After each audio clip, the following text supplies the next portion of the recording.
Hello and welcome back, Shark Heroes, to another episode of Deep Dives with Sharks. My name is Alex, and I'm the host of this thing. And if you're new to the podcast, welcome in. We like to talk about everything sharks and oceanic things, as well as Shark Week and movie reviews, which that sentence is getting rather long, but it's okay. We'll see if we can even add more to it eventually. But we do have a movie review coming sometime soon, so stay tuned. But thank you so much for your continued support. Follow along on Instagram at Deep Dives with Sharks, and don't forget to turn on the post notifications so that you know when the next episode is released, and they will get more on time. I promise. That is my fault, so working on it. I did get a little bit busy once again with work and everything like that, but I feel like I add that in every episode, and I just need to get good. It's a skill issue at this point, so we're going to work on it. But we also have our merch. We've got shirts and hats that are perfect for the warm weather coming up. If you're going to be going to the beach or anything like that, it's a great way to let the sharks know that you love them, and also keep that sun from burning you, because if you're like me, you burn every time you go to the beach, and it's great. But we're doing something a little bit different today. So today's episode is all about sharks. It's going to be kind of the same as the others, except for we're going to be talking about sharks, and that's the only thing that's the same about them. We're not actually focusing on a specific species today, or safety, or news. We're actually looking at what makes a shark, which is a very broad category, and I will be referencing many sharks during this episode as I try to give examples of what I am talking about. But to start with the basics, we're going to be going into shark anatomy. Before we can really appreciate sharks, we need to understand what makes them some of the most efficient predators ever to evolve in the ocean. That, of course, means that we're going to start with one of the things people associate with sharks the most, which is usually teeth. And I paused to kind of give you a little bit of a guess there. I would also accept fins. We will get to those, but for right now, we're starting with teeth. Now, shark teeth are made of enamel, just like human teeth, so we got the same thing there, but they're far more durable and designed for constant replacement. Sharks are born fully equipped and immediately capable of surviving on their own. No parenting manuals, no learning phase, just instant survival mode. And a lot of times this is out of necessity, because some shark parents, like the great white, will have the baby and then just leave. And it's probably for the best, because others, like the hammerheads, tend to try to eat their young sometimes. So, give and take. Now, they have multiple rows of teeth, and those teeth are constantly rotating forward as they fall out, which is usually every 1 to 2 weeks. Over a lifetime, some sharks can lose and replace 30,000 teeth, which is quite a lot of teeth, because humans only lose about 32, if that. I don't even know if we lose all of our baby teeth, if we have 32 baby teeth to start.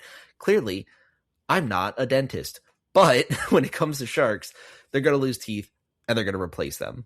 So while humans get one set of adult teeth and just kind of hope for the best, sharks are out here running a tooth replacement business, and that really bites the competition. And everyone, I'd like to give Bree some claps here. That is a solid pun, and I am very proud of it. Very proud of it indeed. Now, what's really interesting is that shark teeth aren't random at all. They're highly specialized tools. Marine researchers working at the Smithsonian Ocean, which is part of the Smithsonian Institution's Ocean Research Division, say that 5 times fast, explain that shark teeth are closely tied to diet and ecological role.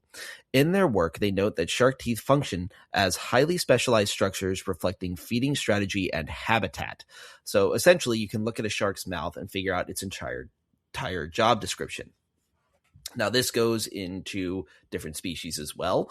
So flat teeth mean crushing shellfish. Pointed teeth mean gripping fish. Serrated teeth mean slicing through larger prey like seals. Every design has a purpose. With that, great whites got those large triangular teeth. They eat big animals, sea lions, seals, big fish, tuna, things like that. Meanwhile, mako used more speed-based. They've got the more pointy and serrated teeth, so they can get both smaller fish and they can get larger fish as well, which is really cool there. Now, of course, as mentioned earlier, some people think of fins when talking about sharks, and that's what we're going to talk about now. Fins are, of course, just as important. Sharks have several fins working together like a perfectly coordinated system. The dorsal fin, which is the one you see breaking the surface, helps stabilize the shark. Many species also have a second dorsal fin farther back that assists with balance. Of course, you'll see this kind of very much like a skeg that you would see on a surfboard, paddleboard, kayak, that little thing that goes underneath. If you don't have those, you tend to spin around in the water, and it's really hard to control. So this here offers that stability.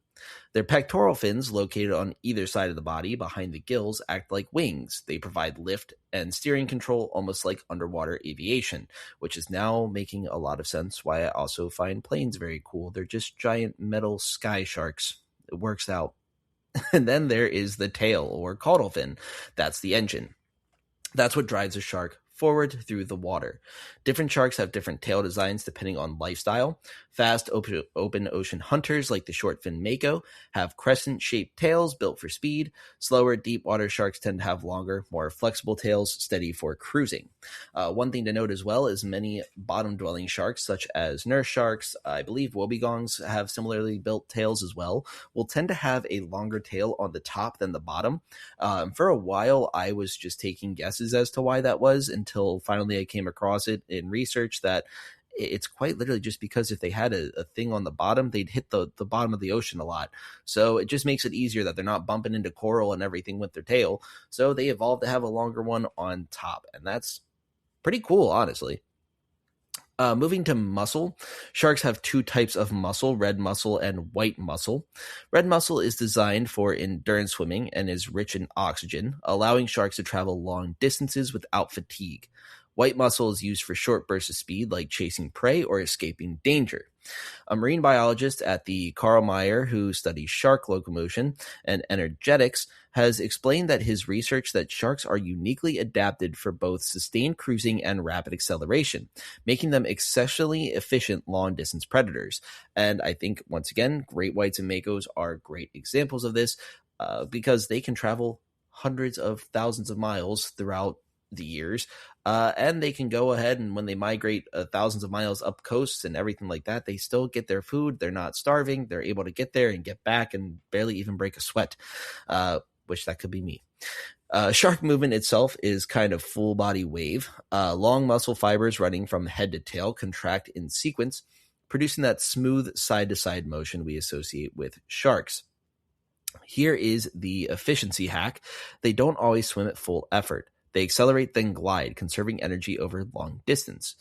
Basically, sharks are the ocean's definition of work smarter, not harder. A great example of that one as well is the Greenland shark. Massive shark that hunts deep in the ocean.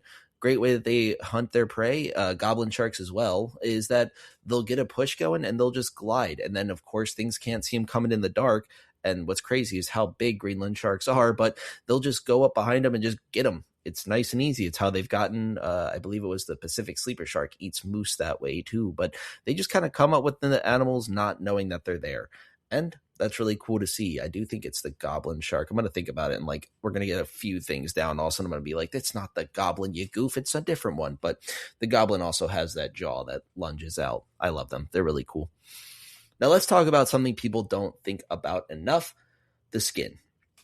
Shark skin is covered in microscopic structures called dermal denticles, which literally translates to skin teeth, which is one of my favorite facts. These act like tiny armor plates that reduce drag and increase swimming efficiency. Scientists at the National Oceanic and Atmospheric Administration, commonly known as NOAA, describe dermal denticles as structures that reduce drag and turbulence, allowing sharks to move more efficiently through the water than most marine animals. The efficiency is so extreme, it has inspired engineering designs, including high-performance swimsuits used in competitive swimming, which I do remember they had those in the Olympics. I think the ones in 2008 ended up getting banned or something like that because they were too efficient, which is crazy.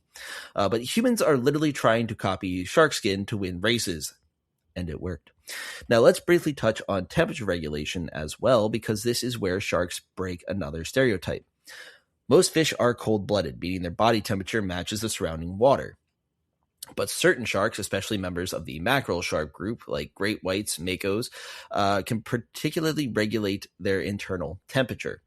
Dr. Barbara Block, a marine biologist at Stanford University Hopkins Marine Station, who has spent decades studying shark physiology, describes this system as a biological heat exchange network that allows certain sharks to maintain elevated muscle temperatures for improved hunting performance in cold waters. So in other words, some sharks are literally built like internally heated athletes. Very well put. Very well put indeed. I will say the poor beagle is another great example of this one, especially up around New England. They are usually one of the last ones to leave the waters around Maine and Massachusetts, along with the great whites, as their food source will hang out for a little bit longer until it gets too cold for it and it will head out. But they'll be able to spend time in that water and then hunt those seals and similar things. So rather neat to see. One thing I do want to talk about with the dermal denticles as well is that with different sharks, you will see how they can kind of appear differently. What I mean by that is if you look at a great white, they get their color and everything because of that's just the way their skin is. That's what their dermal denticles do. But when it comes to a nurse shark, you'll notice that they usually look gray or brown. And then unless you get right up next to them, you tend to not see too much of a purple hue, but you can when you get right next to them.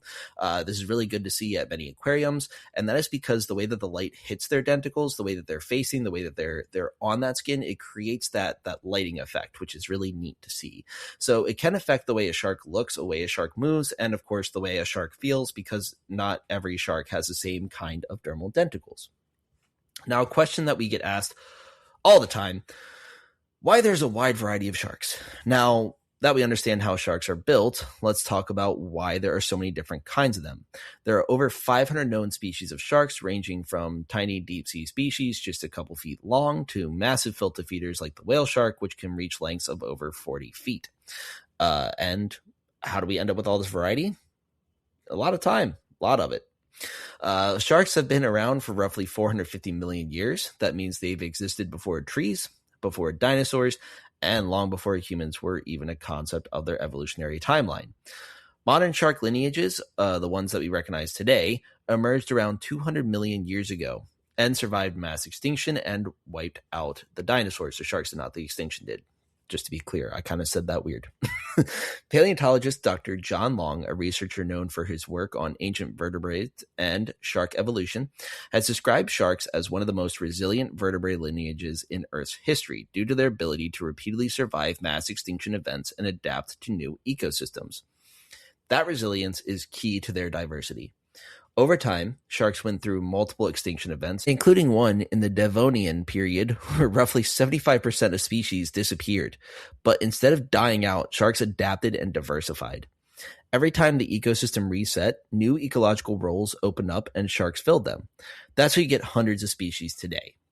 Sharks now live in nearly every aquatic environment on Earth: deep ocean trenches, coral reefs, open ocean systems, polar waters, and even freshwater rivers.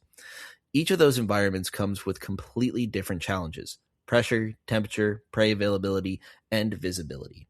So sharks evolve different body shapes, feeding strategies, and behaviors to match those environments.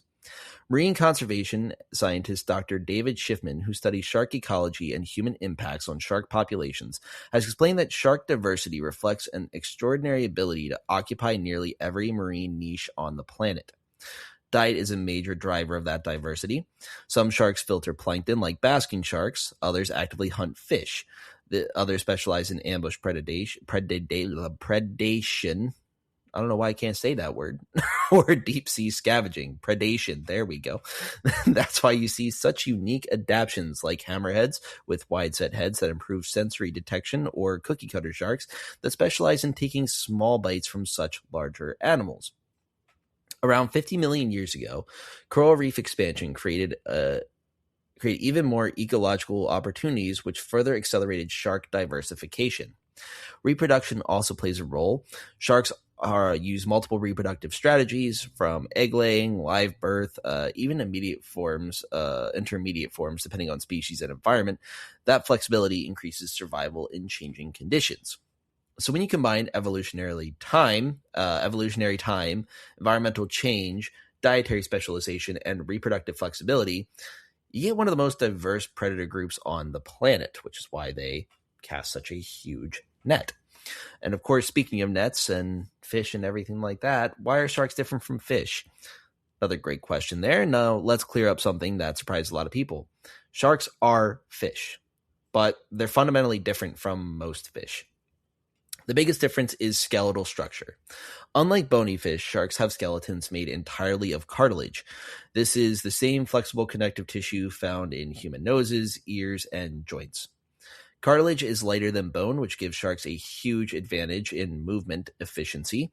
Researchers at Florida Museum of Natural History explain that their marine biology publications that cartilage provides sharks with a lightweight but durable skeletal structure that enhances agility and swimming efficiency. Which, real quick, just this popped in my head here. We already talk about how heavy some sharks are, and all of them are made out of cartilage. Could you imagine how much heavier a shark would be if they had bones? Like, a great white is already a couple thousand pounds. It would be so much heavier if it had bones. That's just a crazy thought to have. But anyway, sharks are part of a broader group called cartilaginous fish, which I like how I can say that, but I couldn't say evolutionary earlier. My God. Which also includes rays, skates, and chimeras. Even though they share cartilage-based skeletons, their body shapes differ dramatically. Rays have flattened bodies adapted for bottom dwelling, while sharks have streamlined forms built for active swimming. Most bony fish have one gill opening on each side, protected by a flap. Sharks, however, have 5 to 7 exposed gill slits. And contrary to a very common myth, not all sharks must keep swimming to breathe. Some sharks use their ram ventilation, swimming forward to push water through their gills. Whale sharks and basking sharks love that. Others, especially bottom-dwelling species, use spiracles, small openings behind the eyes to draw water in while resting. Horned sharks do that, for one. Shark biologist Dr. R. Aidan Martin, who has studied shark behavior extensively in field environments, has explained that many species are fully capable of resting on the seafloor while maintaining normal respiration, though these specialized structures. So no, sharks are not constantly in motion. Another major difference is buoyancy. Most fish use swim bladders filled with gas to stay afloat.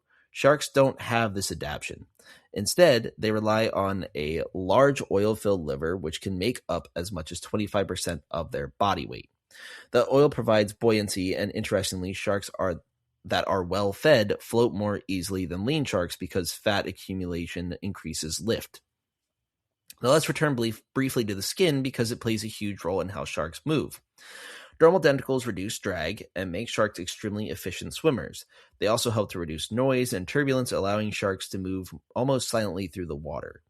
The efficiency is one of the reasons species like the shortfin mako can reach speeds exceeding 30 miles an hour.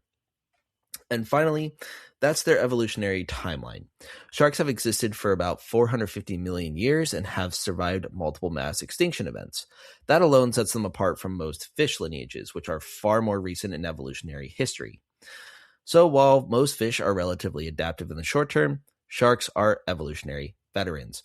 I will say I did learn really recently as well that there is some things in Yosemite National Park that are older than sharks, which I was kind of disappointed because I used to jokingly go with my friends to different national parks and go, sharks older than that, sharks older than that.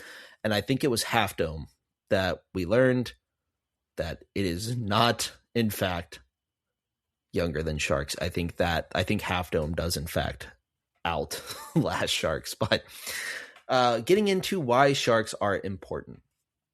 This, of course, is going to be the most important part of the entire episode.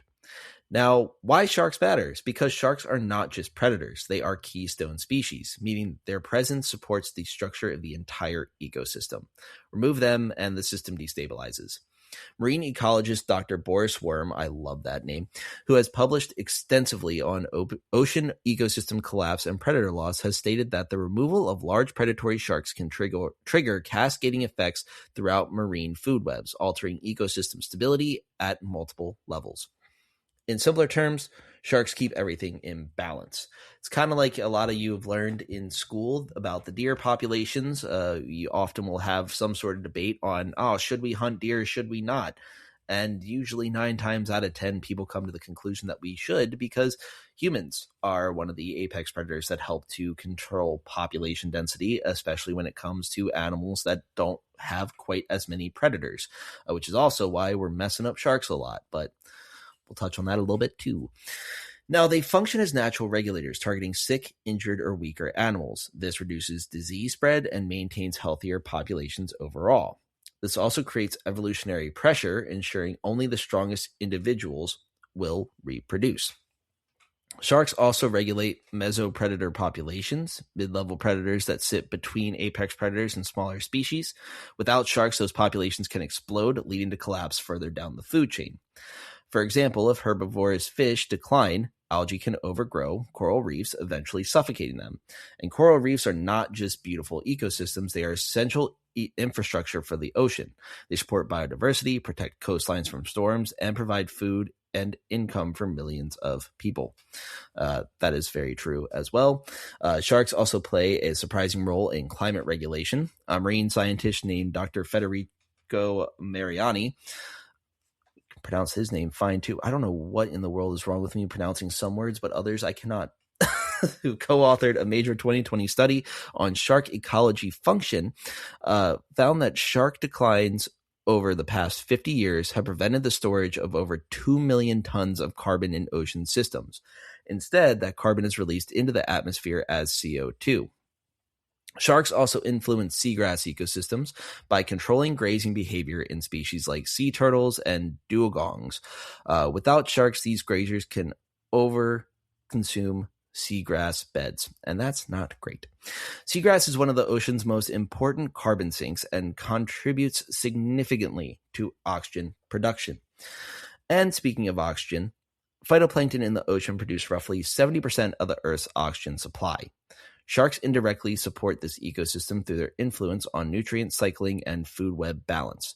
Sharks are literally connected to the air you breathe. They also support global economies through ecotourism and providing income for coastal communities worldwide. And despite all this ecological importance, humans kill millions of sharks every year. Meanwhile, global statistics consistently show that fewer than 10 human fatalities annually from shark-related incidents. So, like we say, humans be messing stuff up. We do sometimes, but that's why we always talk about how you can help sharks, even if you're someone who lives in Kansas, which is not very close to the ocean. There are many things that people can do in their daily life, looking at different ways to essentially not use products that have been overfished, not support businesses that are selling sharks. I myself have boycotted quite a few. I'm not going to suddenly set out a slam list here, but I will say I do know of a specific restaurant near where I grew up that was selling Mako shark during Shark Week. I have not gone to them since. So there are things that you can do in your own life to make a little bit of a difference. And of course, you can do things to learn more, to let your friends know, and just getting that word out does tend to help. So of course, there is always hope. We're not just doom and gloom up in here. This is exactly why we're doing this. We're not trying to make you bummed out. We're trying to let you know what we're all doing to help make things a little bit better. But we do have a few questions going on in the question/comment corner to make things a little bit easier for folks. We're going to start going over these a little bit more as well. And Leah asked if we can talk about ghost sharks because they are so cool. And I agree with you because I did that in episode 14, which helps a lot. Now, ghost sharks are really cool. They are also known as chimeras, and they were one of my favorite sharks for a while. They did get bumped out of my top 5, unfortunately, but I do love them quite a bit. They move so majestically. They're one of the few that actually don't use their tail to help propel themselves a lot. They actually use their fins more, which is rather neat. So definitely check that one out. If you want me to revisit that one, please let me know, because I do know some of the earlier episodes might need some work, and possibly the late ones too. So we'll see what we can do there.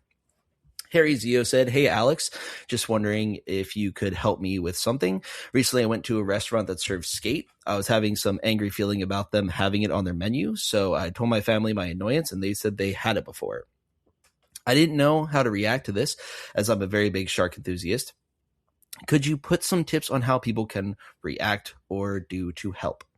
So this one we did have to look into a little bit, and eating skate is actually very common in Europe, mostly France. It's quite niche in the United States. Not sure on where it would be there. It depends on the area, but it is one of those things that some people like it and some people don't. Some skate species are overfished or vulnerable, and they grow slower and don't reproduce as often, but also not all skates are endangered, and in some regions they're managed sustainably. So it just kind of depends on how this restaurant was getting their food, and I'm not quite sure how they were, so I can't speak to that. But there are sustainable practices, which is why we also don't advocate for completely getting rid of the fishing industry altogether, because I myself love seafood. And I'd be very sad if I couldn't get it. But at the same time, I also try to make sure I'm not going to get something that's going to just absolutely wipe it out. Futurama style, eating the last can of sardines that's been extinct for years because Zoidberg's people came and ate them all. Sorry if that spoiled a small joke in that show for you guys, but we're going to try to not be that way. We're going to try to find the sustainable thing. So I do think it's acceptable, just depending on how they get their things. At Izzy said, I love this podcast so much. I listen to it every night. I was wondering if there were sharks around the England, UK area. Well, I love you for listening to this podcast every night. Thank you so much. Yes, this surprises people, but there are actually a lot of sharks around the UK. There are about 40 species that live or visit UK waters, and about 20 plus species live there year round. We did an episode on the poor beagle shark, which you might find around England.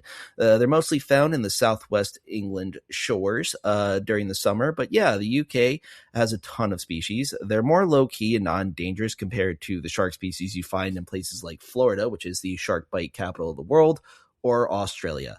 I will say one of the sharks that was suggested by a Sharkira was the angular rough shark. They're also around the UK there, so check them out. But that's what I have for this episode. I wanted to thank you for listening all once again. Please comment or DM your shark encounter experiences, and I may share some at the start or end of the next episode, wherever they feel they fit the best. Follow along on Instagram at Deep Dives with Sharks, or on Twitch, where I run polls and stuff throughout the week to see what you would like to hear. Of course, send any questions, comments, anything of the sort. Turn on the notifications so you know when the next episode is out, and give us a rating on Apple, Spotify, anywhere you're allowed to, and tell your friends, spread us all around. We're going to keep doing this thing for a while, and I promise I will let you all know if I'm actually going to end this thing, but we are not planning on doing that anytime soon. So take care of yourselves, take care of each other, and I will see you in the next one. Oh, also, forgot to shout out my other podcast. I do a podcast called Hot Takes from the Bleachers with a few of my friends. I had Bailey on to help with the Meg episode. So, yeah, check that out. Appreciate you guys. I'll link it in the description. You all have a great one.